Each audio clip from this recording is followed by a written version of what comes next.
ඇමරිකානු ජනාධිපති Donald Trump විසින් ඉරානයේ යුද්ධමය තත්ත්වය සම්බන්ධයෙන් මෑතකදී කළ ප්‍රකාශය ලෝක දේශපාලනයේ දැඩි කතාබහට ලක්ව තිබෙනවා. ට්‍රම්ප් සිය ට්‍රූත් සෝෂල් ගිණුම හරහා සටහනක් තබමින් පවසා සිටියේ ඉරානයට එරෙහිව දියත් කළ ප්‍රහාර මාලාවකදී කාලයක් තිස්සේ ඉලක්ක කරගෙන සිටි වැදගත් ස්ථාන රැසක් විනාශ කිරීමට ඇමරිකානු හමුදාව සමත් වූ බවයි. මෙය ඉරානයට ඉතා වැදගත් දිනයක් ලෙස හැඳින්වූ ඔහු ලොව දරුණුතම සහ දක්ෂතම හමුදාව ලෙස ඇමරිකානු හමුදාව මෙම මෙහෙයුම ඉතා සාර්ථකව නිම කළ බවටත් ප්‍රශංසා කළා. 2026 මාර්තු මාස අගභාගයේ වන විට පවතින මෙම යුද වාතාවරණය තුළ ඇමරිකානු සහ ඊශ්‍රායල් හමුදා එක්ව ඉරානයේ මිසයිල පද්ධති, ඩ්‍රෝන නිෂ්පාදනාගාර සහ න්‍යෂ්ටික වැඩසටහන් වලට අදාළ මධ්‍යස්ථාන ඉලක්ක කර ඇති බව වාර්තා වෙනවා.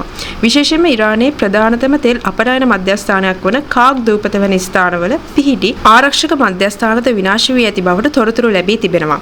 මීට අමතරව ඉරානයේ උත්තරීතර නායකයා ඇතුළු ඉහළ පෙළේ නායකයින් ඉලක්ක කරගනිමින් සිදු ප්‍රහාර මෙන්ම ඉරානයේ විසින් කුවේටේ සහ බහරේනයේ වැනි රටවල් වලට එල්ල කළ ප්‍රතිප්‍රහාර නිසා කලාපයේ උණුසුම්කාරී තත්ත්වය තවදුරටත් ඉහළ ගොස් ඇති බවයි පෙනෙන්නට තිබෙන්නේ. ට්‍රම්ප්ගේ මෙම ප්‍රකාශයෙන් පසුව ගෝලීය වෙළඳපොලේ බොරතෙල් මිල ඉහළ යෑමේ අවදානමක් මෙන්ම ගල්ෆ් කලාපයේ රටවල ආරක්ෂාව පිළිබඳවද බරපතල ගැටලු මතුව තිබෙනවා. කෙසේ වෙතත් ඉරානයේ සමග සාකච්ඡා මාර්ගයෙන් විසඳුමකට එළඹීමට තමා සූදානම් බවත් එහෙත් ඔවුන්ගේ යුද ශක්තිය සම්පූර්ණයෙන්ම අඩපණ කරන තෙක් මෙහෙයුම් නතර නොකරන බවත් ට්‍රම්ප් අවධාරණය කරනවා.